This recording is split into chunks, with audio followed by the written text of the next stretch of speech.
Tennessee walking horse crossing. Look at that. It's yours, buddy. There's a bunch of horses over there. I guess one of them is a Tennessee walker. Beautiful Montana, huh, Pete?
Austin man is about to take a cross-country trip just like the olden days. Cyril Berthaud told us he's hopping on his horse and galloping from Austin all the way to Seattle, Washington. I used to do competitive show jumping for many, many years, and I was a champion, and unfortunately I had to go to college, so that stopped, and then eventually I just wanted to get back in the saddle and combine it with some other great big adventures. He'll start heading out west from Zilker Park on Sunday. Learn more about his trip at KXAN.com, including what he says on the impact this will be for his horse there. I mean, what an incredible trip. And you can also follow along on his TikTok page there, too. So he's going to chronicle all that journey, the 2,300 miles or so from here to Seattle. I just wonder how he's planned the food for the horse. You know, places to stop, places to rest. Warm places at night that are dry for the horse, too. In the story on our website, he also talks about he's not planning to stay at a hotel or anything, so he's going to presumably camp along the route all the way to Seattle, too. Wow. So who knows how that will go. It's a man and his horse.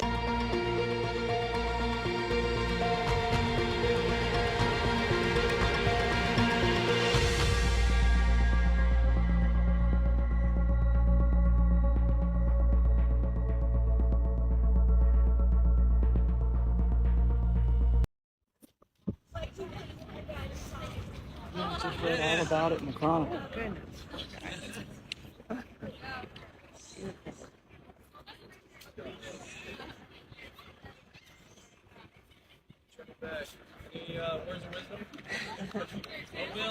Have fun. Going into Seattle. Have fun. There you go. Ready?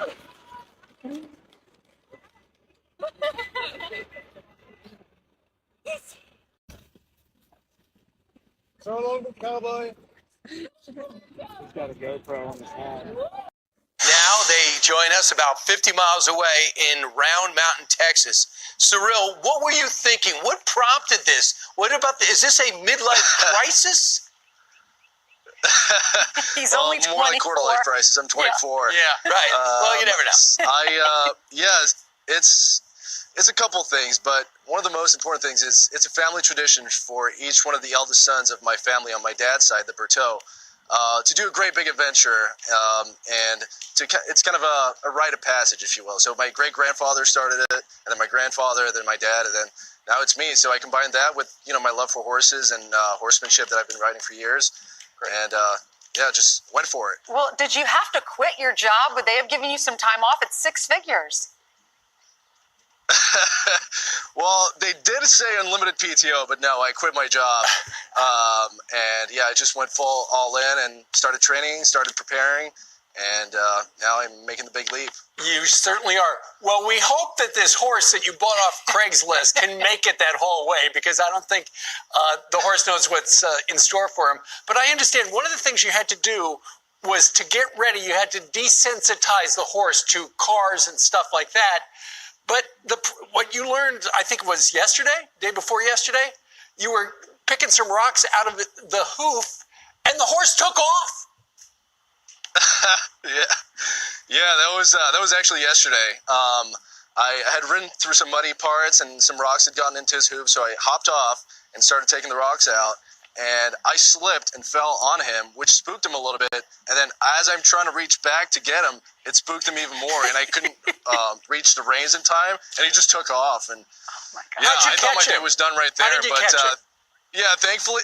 Well, so I started running down the street, and I see this Mini Cooper come up, and this lady comes out and says, "Hop in, my husband's going to drive you." And so we run down, and I just opened the door and stopped my horse, and that's what happened. Just like they used to do in the Old West in the 1850s. They used to stop Mini Coopers and when the horse got away. Exactly. Now you say it's not about the destination, it's about the journey. What did you discover? What? Say that again? What are you going to discover on the journey? What do you mean it's about the journey, it's not about the destination? Yeah, so it's a lot of things. I see this as a challenge, mental, physical, spiritual.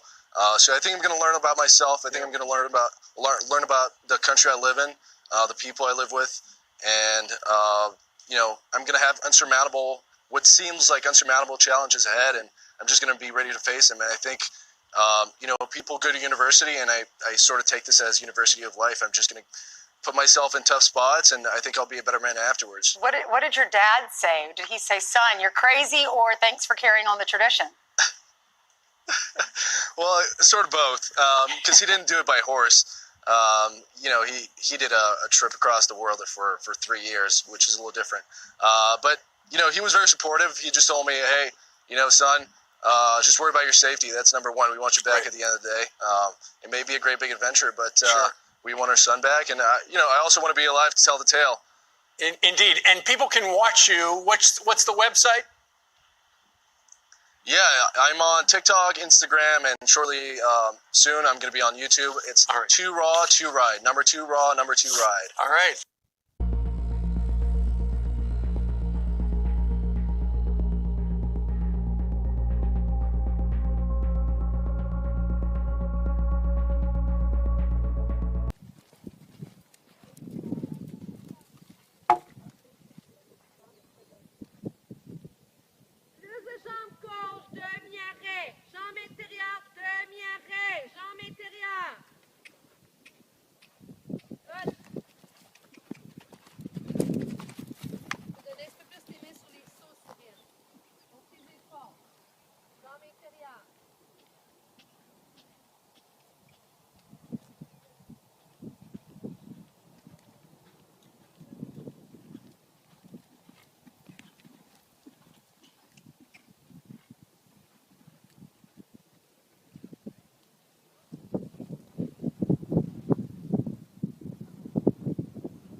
When people are forced to remain silent when they are being told the most obvious lies, or even worse when they are forced to repeat the lies themselves, they lose once and for all their sense of probity. To assent to obvious lies is in some small way to become evil oneself.